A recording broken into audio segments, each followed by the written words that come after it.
I thought there was a number of things I thought, in particular offensively, that I thought we did well. I thought we ran the ball well. Our red zone efficiency was really good when we were down there in the red area. We were able to score touchdowns. We were better on third down, and yet I still think we need to be better than we were in the game.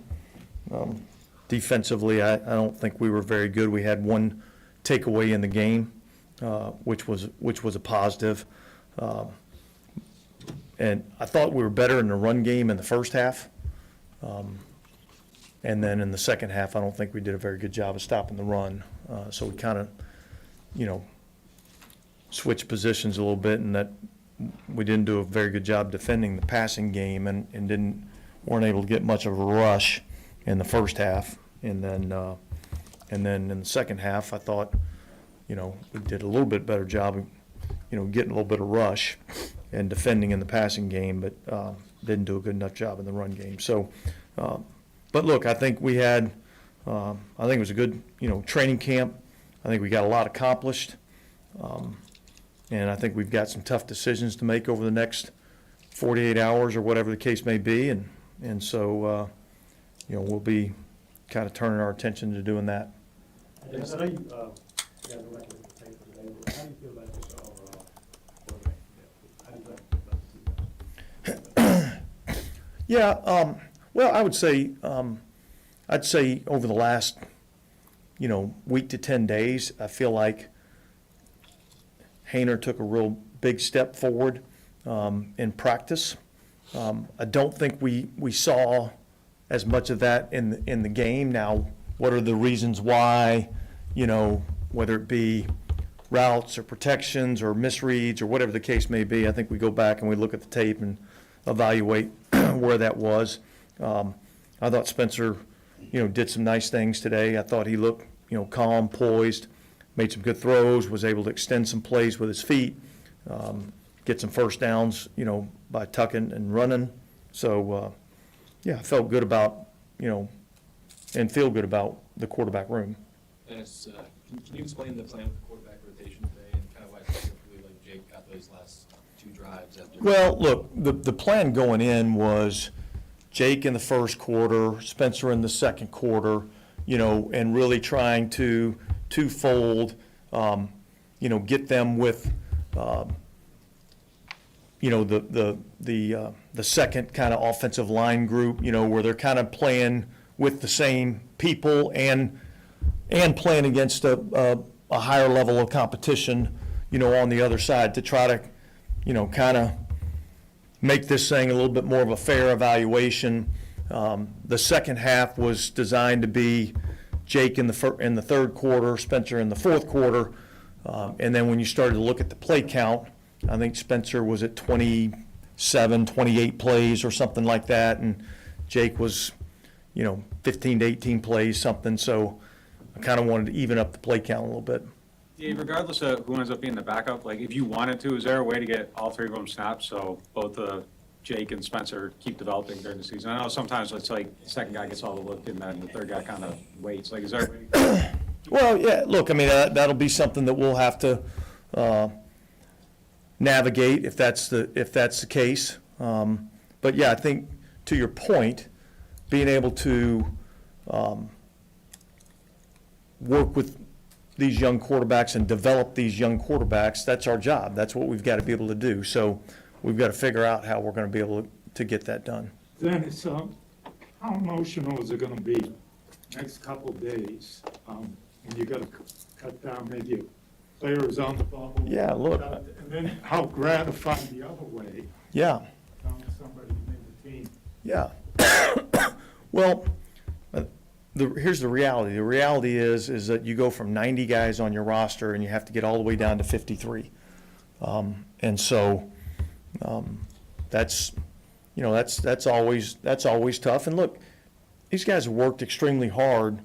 Go all the way back to the beginning of the off-season program, through the OTAs, mini camp, training camp, preseason games. Like, these guys put their heart and soul into this.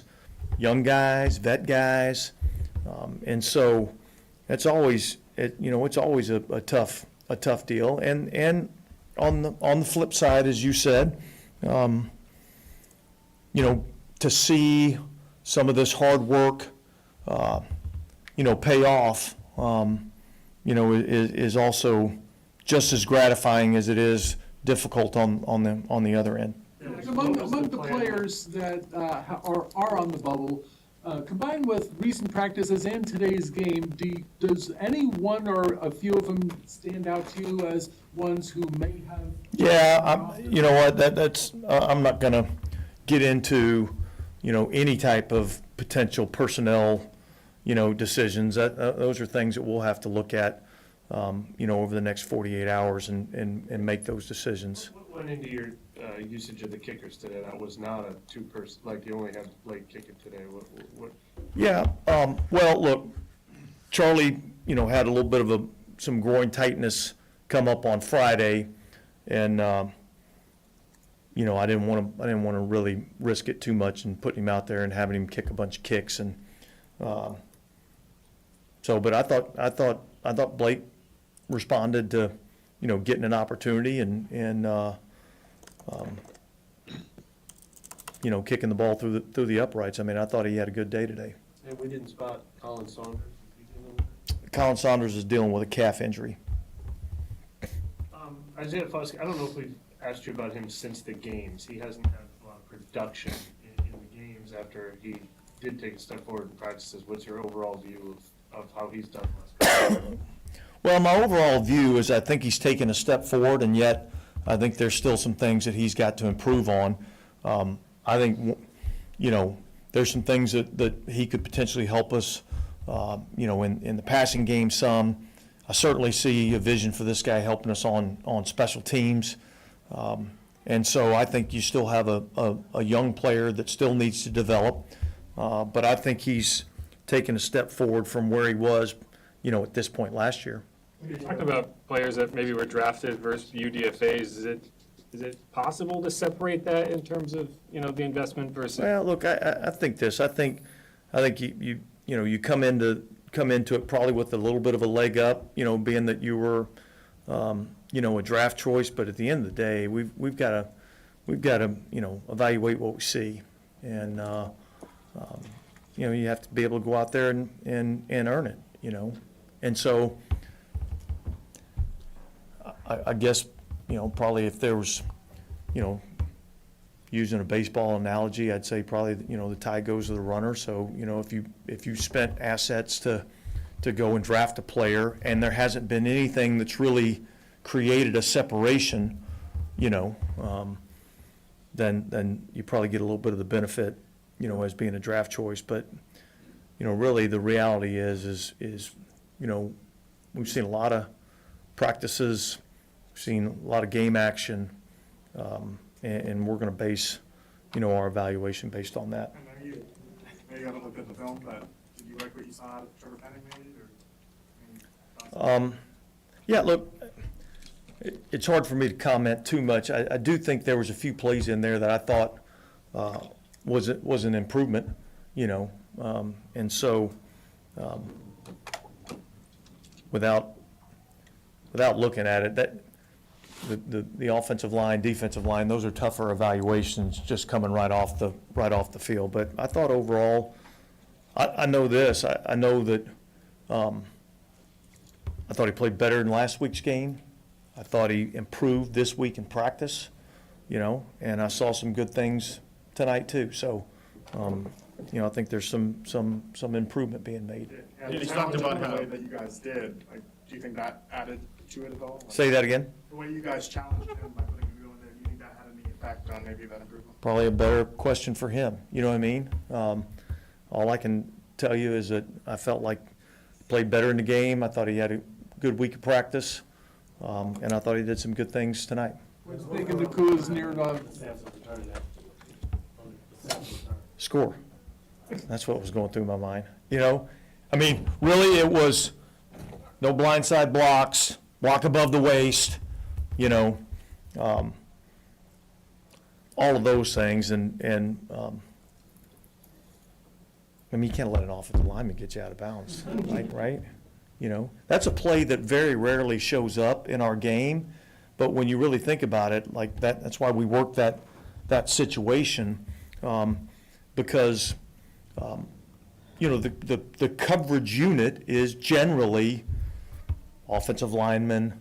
Sometimes you might have a D lineman, tight ends. Those are the type of players, and so there's more skill players, on the return team at that time, and it's a space game, and that's not the game that those guys are used to playing in. But I thought their guy, did a nice job of, making the play and getting enough of him to get him out of bounds. We actually ran about 150 yards on that play. It was a lot. It was a lot. I think 150 is probably an underestimate of what he ran. I was looking at the next gen stats. Was it? Did it say 150? 153, something like that. But It was a then lot. ran almost the same amount. Yeah. if you look at it. He needed just a little bit more juice at the end to get that block. I think it was a tight end that got him. At least he was listed as a tight end as the international player from the Netherlands. Yeah. How much weight does a play like that get when you're making evaluations on the roster? Well, look, I mean, you're not going to look at that play and that play alone and say, okay, we're going to base all of our decision based on that play alone. And yet, that's part of however many plays we've seen. That's just part of the evaluation. Look, I think the positive thing about that is there was a lot of smart football that took place, on that play. And there was a competitive nature of, the guys that were on that unit and trying to score. So I think certainly was an exciting play, that's for sure. Coach, you had 2 touchdowns called back by offensive holding penalties. As a head coach, how frustrating is that for you? I think that's pretty obvious, right? I mean, you have 2 touchdowns and now you don't have 2 touchdowns. So yeah, that's frustrating. That's part of why we play, preseason games. We're trying to, iron some of those things out, and so it was unfortunate that that happened in the game. And it's, Bodie today, 2 touchdowns. I thought he did a nice job. I thought he ran the ball really well today. I thought he ran it physical. I thought he made the right reads. I thought he did some good stuff. Is he somebody who's kind of improved a bunch toward the back end of camp? Is where he was at the beginning? Yeah, I think so. I mean, I think he's run the ball, pretty tough the last, call it week of training camp, and ran it hard in the game and was effective in the game. And so, I think he's done some good things. Dennis talked about how Jake Anders made strides in practice, but how has Spencer made strides during the games? Well, he made some conversions. He made some nice throws. He made some good reads. He converted some things with his feet. He was poised under pressure, So I thought those were the things that I thought, he did in the game today that impressed me. Yeah, how do you treat the next week? Do you still work on yourselves? Do you turn the page to Carolina? Or? Yeah, I think there's a little bit of both of that going on. Obviously, these next couple of days, it's all going to be about roster management. And so that's where our focus will be over the next couple of days. I think being able to get a little recovery, I think this was a tough physical camp, and it was intended to be that way. And so part of this week is how do we refine some of the things that we're doing? How do we get an initial jump start, getting prepared for Carolina? And how do we get these guys back and ready physically, for the opening game? It was using Tali Fuanga today.